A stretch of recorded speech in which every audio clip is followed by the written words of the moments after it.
Students, this is a video lecture of class +1 physics. हमने कहाँ तक पढ़ लिया था? हमने एंगल ऑफ रिपोज तक पढ़ लिया था। तो मुझे उम्मीद है आपको अच्छी तरह से समझ आ गया होगा। प्रैक्टिस करें, डायग्राम्स बनाएं और जो प्रैक्टिकल फाइल्स हैं सबमिट करा दें इस वीक में, और होमवर्क ज़रूर सबमिट करा करें। इसके आपके फॉर्मेटिव में मार्क्स लगने हैं होमवर्क के। क्लियर है? तो होमवर्क सबमिट करें, प्रैक्टिकल फाइल का काम कर लें, फॉर्मेटिव का काम अभी मुका दें, तो जो आपको बाद में प्रॉब्लम ना आए, आपके सीधे एग्ज़ाम की आप प्रेपरेशन कर सको। ठीक है, तो चलिए जानते हैं जी। हाँ, आज पढ़ेंगे topic acceleration of a body down a rough inclined plane. अगर कोई पता है इंक्लाइंड प्लेन नहीं होता, कभी भी किसी एंगल पर सपोज कर लो थीटा है, तो बॉडी क्या कर रही है? अब नीचे स्लाइड कर रही है। अब आपको ये भी पता है, हमें इसको तोड़ना आता है। एम जी नीचे लाई करता है, भाई इसका दो पार्ट्स तोड़ दिए, M G cos theta, M G sine theta. अब अगर बॉडी नीचे स्लाइड कर रही है तो ये रिफ्रिक्शन फोर्स जो कि ऑपोजिट है, जो कि ऊपर को लग रही है, एफ फ्रिक्शन फोर्स। बॉडी नीचे जा रही है ना, तो हम फोर्स नीचे लगा रहे हैं। सपोज कर लो फोर्स नीचे लग ही रही है, तो ये M G cos theta, M G sine theta इधर है, M G sine theta. Okay, तो ये थी डायग्राम। तो बॉडी क्या कर रही है? नीचे आ रही है।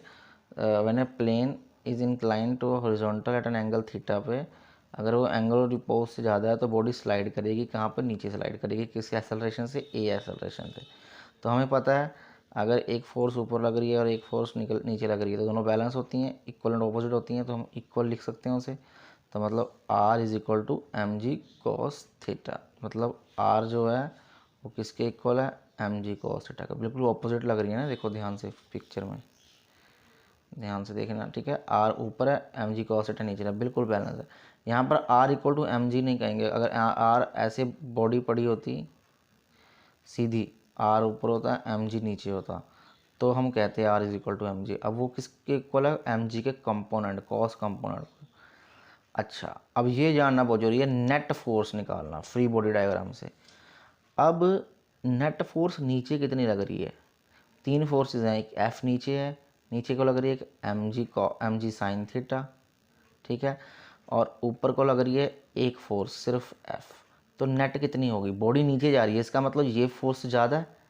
अगर बॉडी नीचे स्लाइड हो रही है मतलब ये फोर्स ज़्यादा है, तो नेट फोर्स क्या होगी? ये वाली फोर्स, मतलब M G cos theta, M G sine theta minus कौन से करेंगे जी? अगर बॉडी ऊपर जा रही है तो हम F minus M G sine theta करते हैं। अब इसमें हमने ये बच्चे क्वेश्चन ध्यान से सुनना, एम जी साइन थीटा क्यों आगे लिया? क्योंकि बॉडी नीचे इंक्लाइंट स्लाइड हो रही है, इसका मतलब ये ज़्यादा है, तो आगे लिखी, माइनस कर दिया नेट फोर्स के लिए। जैसे ना, मान लो नीचे 20 न्यूटन फोर्स लग रही है, 20 न्यूटन, ठीक है, ऊपर फोर्स लग रही है 18 न्यूटन, तो बॉडी कहाँ जाएगी? बॉडी जाएगी नीचे स्लाइड होगी। क्यों? क्योंकि 2 न्यूटन ज़्यादा लग रही है। कैसे पता लगा 2 न्यूटन ज़्यादा लग रही है? 20 माइनस 18 किया, तो नेट फोर्स कितनी लग रही है? 2 न्यूटन। वही किया हमने। 20 के मतलब हमने एम जी का साइन थीटा लिया, 18 मतलब हमने फोर्स लिया। Is it clear? ओके, ये यहाँ तक समझ आ गया आपको, फिर आगे भी समझ आ जाएगा। ओके, ये देखो, हाँ आगे। अब हमें पता है फोर्स किसके इक्वल होती है? हमें F equal to M G sine theta minus F लिखा ना, एम ए की इक्वल होती है। एम ए मतलब एम जी साइन थीटा, अगर mass of the body into acceleration, net force इसकी इक्वल होती है। अब एफ फ्रिक्शन फोर्स किसकी इक्वल होती है? पढ़ा था कम हमने, coefficient of friction into resultant R, वो लिख लिया उन्होंने। अब वैल्यू पुट कर दी, आर की भी वैल्यू पुट कर दी। आर की वैल्यू क्या होती है? आर किसके इक्वल है? अभी एम पढ़ के आए, M G cos theta component के इक्वल है। सब कुछ वैल्यूज पुट कर, ध्यान से देख लेना पीछे में कराया जो। एम में M G sine theta, mu तो ऐसे ही था, आर की वैल्यू पुट की M G cos theta, M G सब में से कॉमन निकला sine theta minus mu cos theta. So ये आई, क्योंकि एम एम कैंसिल हो गया। अब यहाँ पे एम एम कैंसिल आउट हो गया, तो बचा क्या? A is equal to G sine theta minus mu cos theta. इसका मतलब ए की वैल्यू क्या आई एक्सेलरेशन की? ये आई। तो क्लियरली इससे पता लग रहा है जो ए है वो लेस देन जी है, मतलब कि जी ज़्यादा है, एक्सेलरेशन टू ग्रेविटी ज़्यादा, क्योंकि मल्टीपल में है ना, यहाँ पे जी के साथ ये वैल्यू मल्टीपल है, ठीक है ना। तो acceleration body downward is always less than the acceleration to gravity. तो जितनी एक्सेलरेशन कितनी होगी उसकी, जो बॉडी स्लाइड कर रही है उसकी हमेशा कम होगी किससे? एक्सेलरेशन ड्यू टू ग्रेविटी से। याद रखना, क्योंकि यहाँ देखो, यहाँ पर मल्टीपल है ना, मतलब ए इज इक्वल टू जी हो जाता अगर ये मल्टीपल ना आता। इस मल्टीपल के कारण साइन थीटा और कॉस थीटा के कारण जो ए की वैल्यू है वो डिक्रीज़ हो रही है। क्यों? क्योंकि माइनस में भी तो है ना, इसी कारण ये वैल्यू डिक्रीज़ हो रही है। ठीक है, तो हम ये समझ सकते हैं। ठीक है,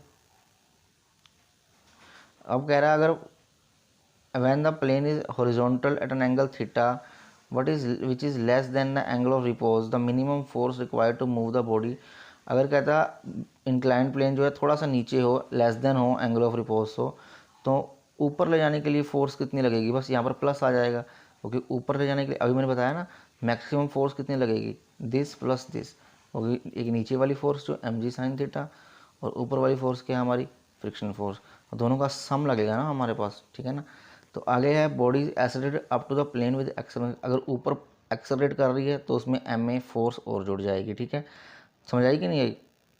तो आपने इस तक यहाँ तक ही पढ़ना है, ध्यान दे। ठीक है, यहाँ तक कि आपने एक्सप्रेशन को सॉल्व करना है। क्लियर है? आगे तो कंडीशंस हैं जो न्यूमेरिकल्स में इतनी ज़्यादा नहीं आती हैं, न्यूमेरिकल में वही से ही बन जाती हैं। तो देखो न्यूमेरिकल पढ़ते हैं। अब block slides down at incline of theta with an acceleration of g/4 दी हुई है।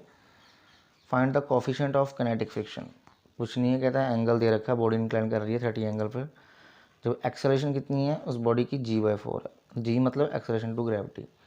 तो आपको पता है f क्या होता है, m में एम जी साइन थीटा भी हम सोल्व करके आए माइनस म्यू आर, अगर बॉडी नीचे आ रही है तो। अब ये mu R is equal to, अब इसमें क्या किया, ये म्यू आर को उधर ले गए पॉजिटिव में और इस एफ को इधर ले आए एम ए वाले, मतलब बॉडी की जो मास इंटू एक्सेलरेशन को। अब हमें एम जी साइन एंगल पता है, पुट कर दिया, और यहाँ पर जी की वैल्यू पता है, जी की वैल्यू पता है, ए की जगह पे पुट कर दी एम इंटू g/4, तो M g/2 sine theta 1/2 M g/2 हो गया। देखो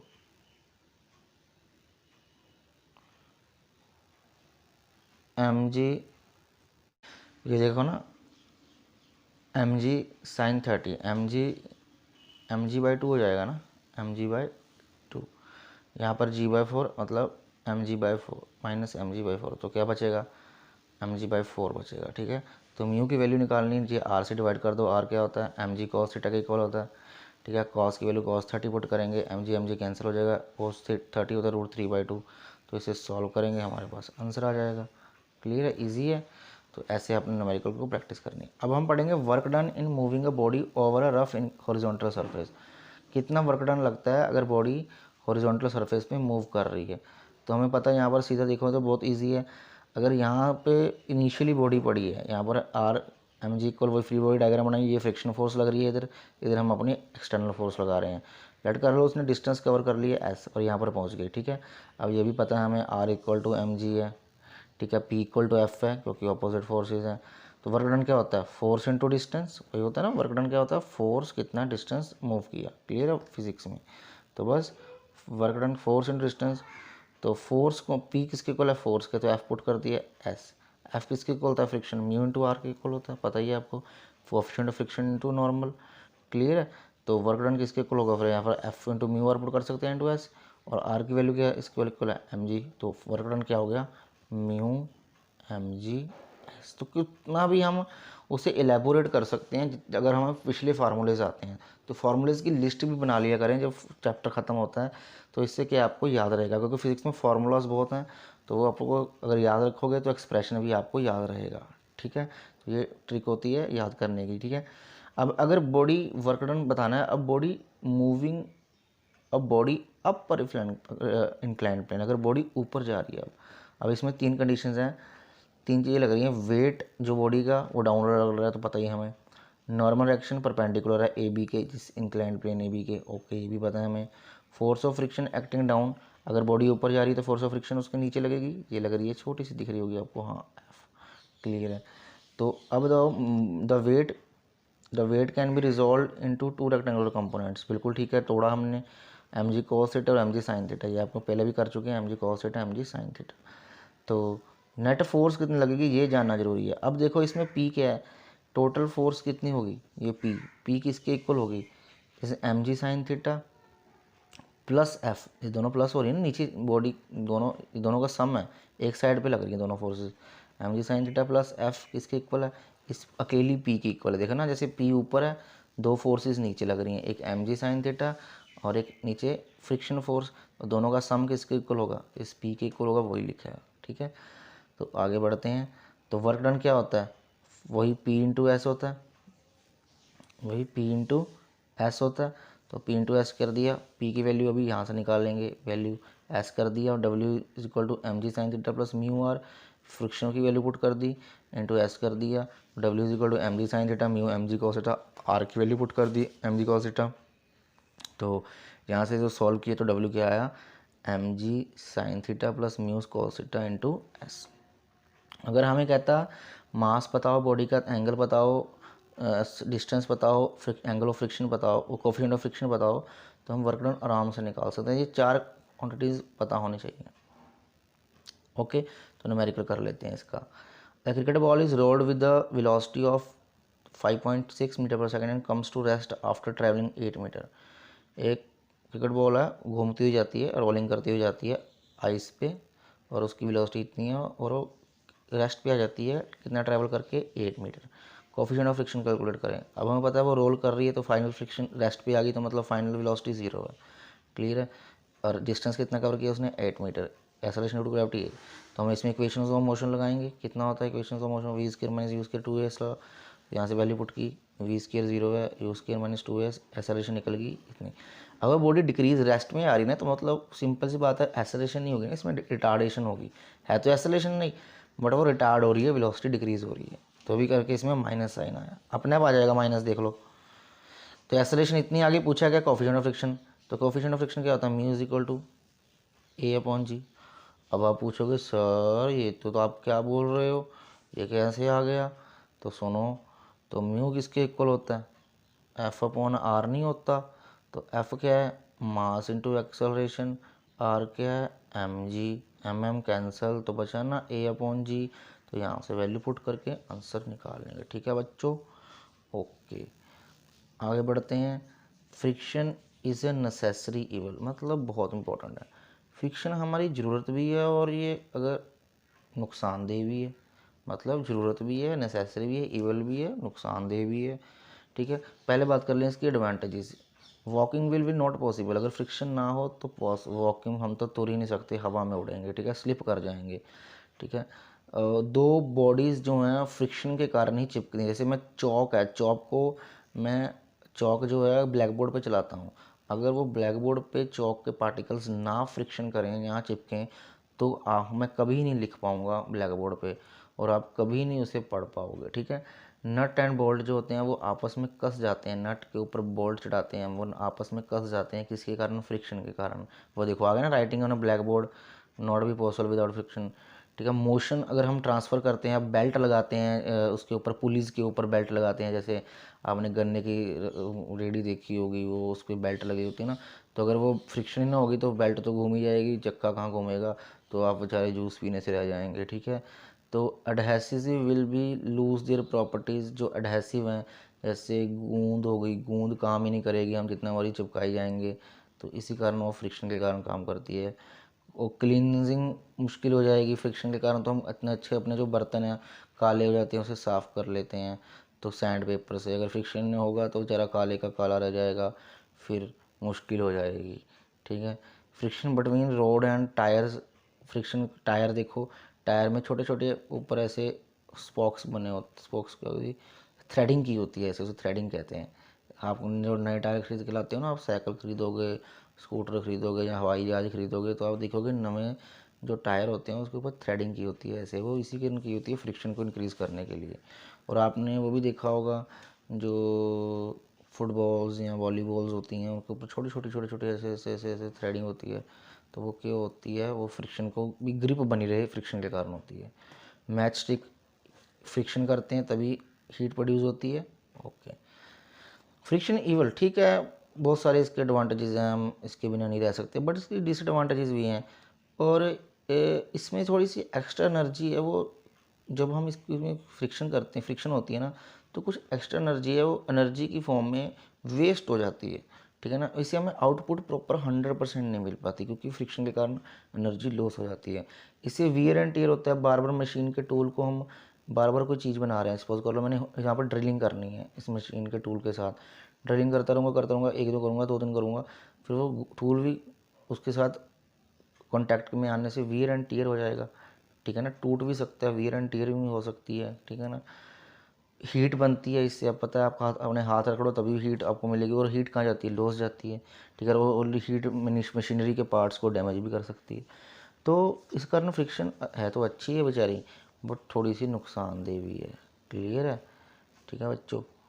ओके, अब एक चीज़ हो रहा है कि हाँ, मेथड्स ऑफ चेंजिंग फ्रिक्शन, अब फ्रिक्शन को चेंज कैसे कर सकते हैं, तो यहाँ पर लिखा ना, hence friction is necessary friction by polishing, ठीक है ना। अगर हम फ्रिक्शन को रिड्यूस करना चाहते हैं, पहले रिड्यूस की बात कर रहे हैं, कम करना है तो पॉलिश कर दो किसी सरफेस को, वो रिड्यूस हो जाएगी। लुब्रिकेशन कर दो, लुब्रिकेशन मतलब जैसे ऑयल ग्रीस यूज़ करते हैं हम अपने स्कूटरी वगैरह में या फिर अपने साइकिल में, तो लुब्रिकेट का मतलब होता है लुब्रिकेशन का मटेरियल डालते हैं, ग्रीस डालते हैं, ऑयल डालते हैं, वो स्मूथ हो जाती है, ठीक है। बाय प्रॉपर अच्छे मटेरियल सेलेक्ट करें, ठीक है, उससे रिड्यूस कर सकते हैं। अगर स्मूथ मटेरियल यूज़ करेंगे, सरफेस बिल्कुल स्मूथ होगा, कोफिशिएंट ऑफ फ्रिक्शन इसका बहुत कम होगा, तो सिंपल सी बात है, फ्रिक्शन रिड्यूस हो जाएगी। By streamlining, very important. Streamlining जैसे जहाज़ की शेप ऐसे स्ट्रीम लाइन होती है जैसे बर्ड्स की होती है, वो क्यों होती है, इसी कारण होती है कि इस तरह की जो शेप होती है उसमें फ्रिक्शन कम होती है, क्योंकि ये एयर फटाफट इधर मूव करने लग जाती है, क्लियर है ना, वेलोसिटी यहाँ पर बढ़ जाती है।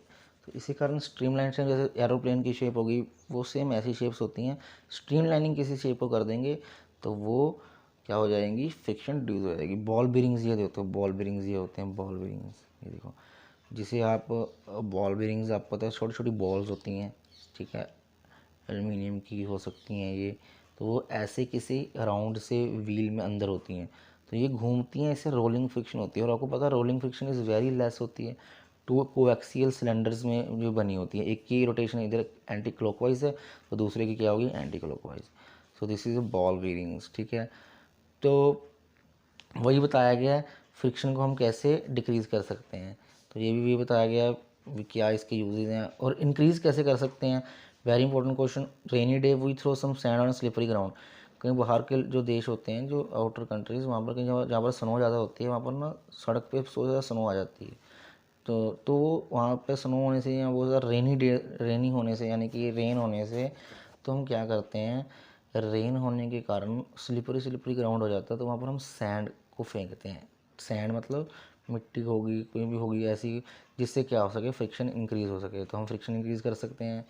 और कई बार जब स्नो आ जाती है तब भी सैंड गिरते हैं, ठीक है। तो मैन्युफैक्चरिंग ऑफ टायर मैंने बता दिया था, वहाँ पर आपको क्या किया जाता है, वहाँ पर आपको ऐसे थ्रेडिंग दी जाती है जिससे आपको फ्रिक्शन इंक्रीज़ हो सके, ठीक है। So these are today's lecture.